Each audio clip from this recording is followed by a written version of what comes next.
नमस्कार दोस्तों, हिंदी स्टडी 92 में आपका स्वागत है। आज सुमित्रा नंदन पंत द्वारा रचित नौका विहार लेकर आए हैं। आइए पथ की तरफ चलने से पहले सुमित्रा नंदन पंत के बारे में कुछ जान लेते हैं। सुमित्रा नंदन पंत प्रकृति के सुकुमार कवि कहे जाते हैं। सुकुमार इसलिए कहे जाते हैं कि क्योंकि यह कुमाऊं जनपद के कौशानी में इनका जन्म हुआ था और इनका जन्म जहाँ हुआ था वहाँ की जो प्रकृति थी इनसे बहुत ही बड़ा लगाव था। इतना ज़्यादा लगाव था कि जैसे मानो ये उनसे और प्रकृति से बहुत बड़ा प्रेम था इनका। बड़ा ही सुंदर वर्णन इन्होंने अपने नौका विहार में उनका किया है। और इनकी जो है पढ़ाई इलाहाबाद में हुई है। इलाहाबाद में पढ़ने का कारण यह था क्योंकि इलाहाबाद में जो गंगा है, गंगा से इनका बड़ा अधिक प्रेम था। उन्हें गंगा को लेकर ये नौका विहार वर्णन किया गया है। आइए एक एक शब्द एक एक अर्थ को समझते हुए आगे चलते हैं। तो पहले पद की व्याख्या हम लोग देखेंगे, ध्यानपूर्वक देखेंगे, सुनिएगा। शांत स्निग्ध ज्योत्सना उज्ज्वल अपलक अनंत नीरव भूतल। शांत है, स्निग्ध का अर्थ होता है चिकना, ज्योत्सना का अर्थ होता है प्रकाश, उज्ज्वल उज्ज्वल। यानी गंगा कैसी है? शांत है, चिकना है और ज्योत्सना का अर्थ हमने बताया था प्रकाश और उज्ज्वल। यहाँ क्या लिया है? मानवीकरण अलंकार है। संवर्ण की बार बार आवृत्ति हो रही है इसलिए अनुप्रास अलंकार हुआ। तो शांत स्निग्ध ज्योत्सना उज्ज्वल, शांत है, चिकना है और प्रकाश के समान उज्ज्वल है। अपलक मीन्स होता है लगातार, जो पलक न गिरता हो। अनंत जिसका कोई अंत न हो। नीरव एकदम बिना आवाज किए हुए। भूतल मीन्स पृथ्वी पर। तो इस पृथ्वी पर गंगा शांत है, चिकना है और प्रकाश के समान उज्ज्वल है, लगातार, जिसका कोई अंत न हो, बिना शोर शराबे के।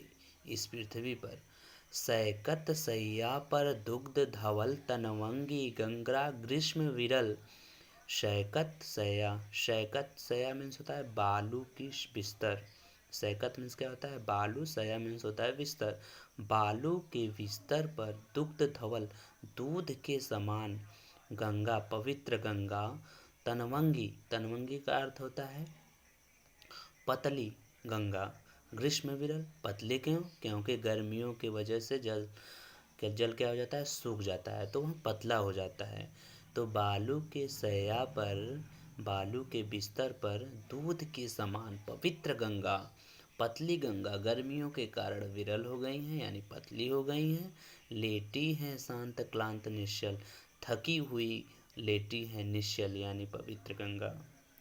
तापस बाला गंगा निर्मल शशिमुख से दीपित मृदु करतल।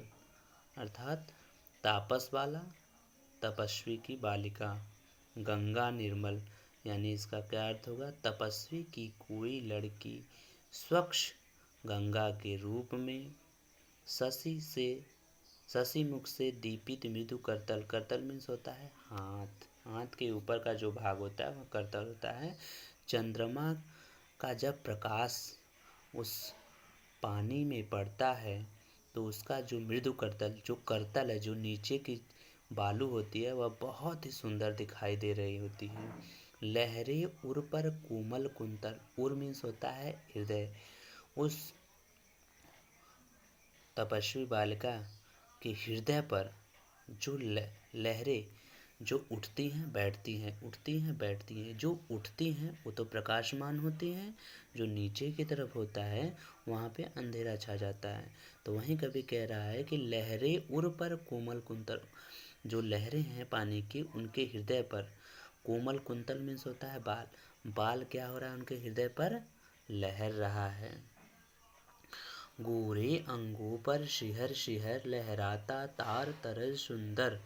गंगा का रंग कैसा है? गोरा है। गोरा क्यों है?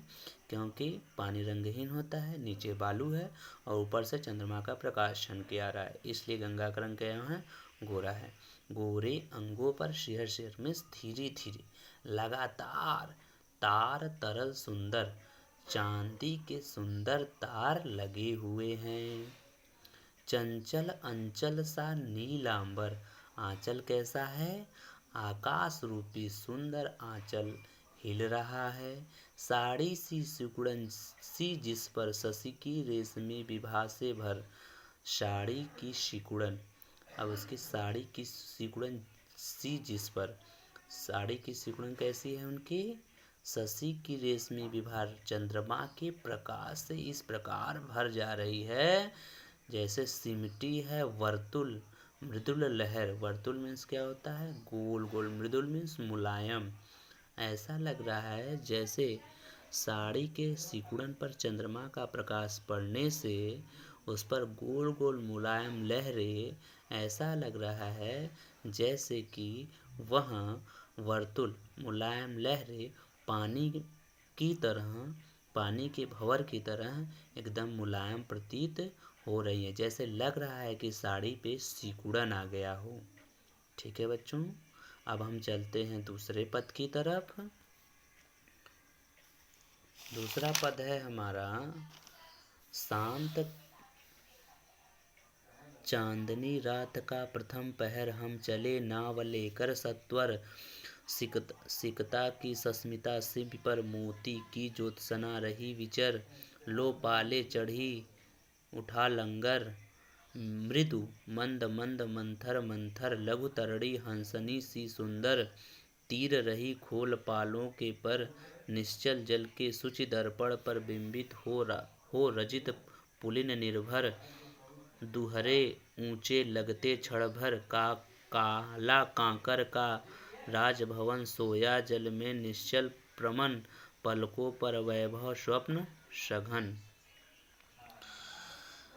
तो चांदनी रात का प्रथम पहर था, चांदनी रात था, रात का प्रथम पहला पहर था। हम नाव को लेकर तेजी से आगे बढ़ते हैं।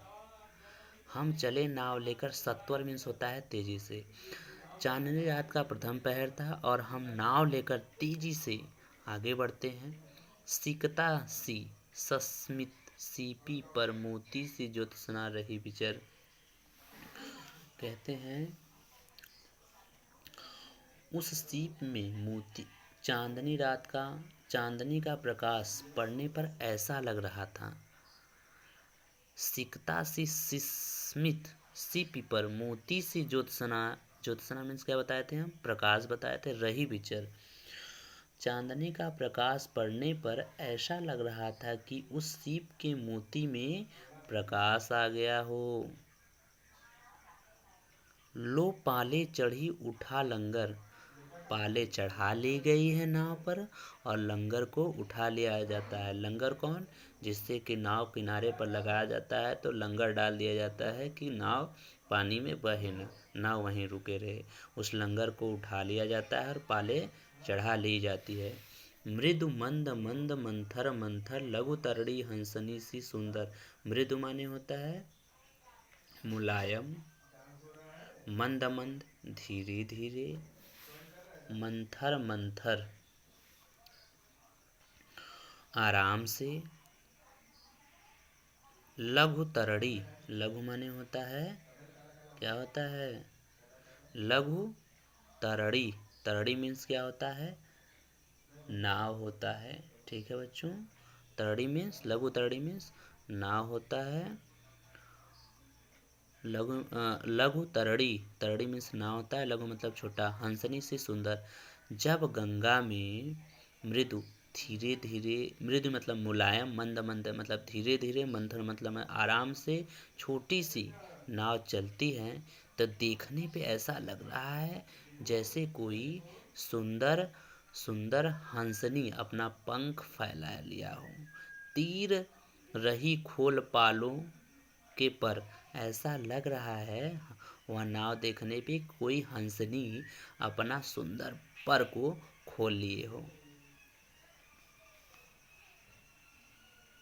छोटी सी नाव है वह हंसनी जैसी सुंदर लग रही है, जो धीरे धीरे पाल रूपी अपने पंखों को क्या कर रही है, खोल रही है। निश्चल जल के शुचि दर्पण पर बिंबित हो रजत पुलीन निर्भर। निश्चल जल के शुचि दर्पण पर, ऐसा जल जिसमें हलचल न हो, एकदम सुंदर जल, जो आकाश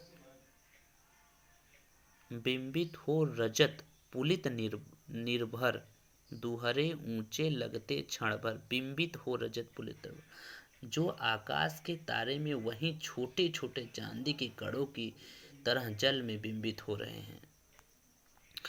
निश्चल जल जिसमें कोई शोर शराबा नहीं, एकदम स्वच्छ जल, उसी जल में जो दर्पण, सूची दर्पण, ऐसा लग रहा है कि उस जल में रजत माने होता है चांदी, चांदी के छोटे छोटे कण बड़े सुंदर बिंबित प्रकाशित हो रहे हैं। कुछ समय के लिए ऐसा लगता है कि ये जितने बड़े आसमान में उससे दुगने साइज के दिखाई रहे हैं। दुहरे ऊंचे लगते क्षण भर के लिए ऐसा लग रहा है कि यह जितने बड़े आसमान में दिखाई देते हैं उससे दुगने बड़े हमें पानी में दिखाई दे रहे हैं। काला काकर का राजभवन सोया जल में निश्चित प्रमन। काला काकर का राजभवन ऐसा लग रहा है कि जल में आराम से सोया हुआ है, और पलकों पर वैभव स्वप्न सघन, पूरे मन से आराम से सोया रहा है, और उनके पलकों पर वैभव के स्वप्न, ऐश्वर्य, वैभव में नहीं होता है ऐश्वर्य के स्वप्न बहुत अधिक मात्रा में, सघन माने होता है बहुत अधिक मात्रा में भरा हुआ है और आराम से सो रहा है।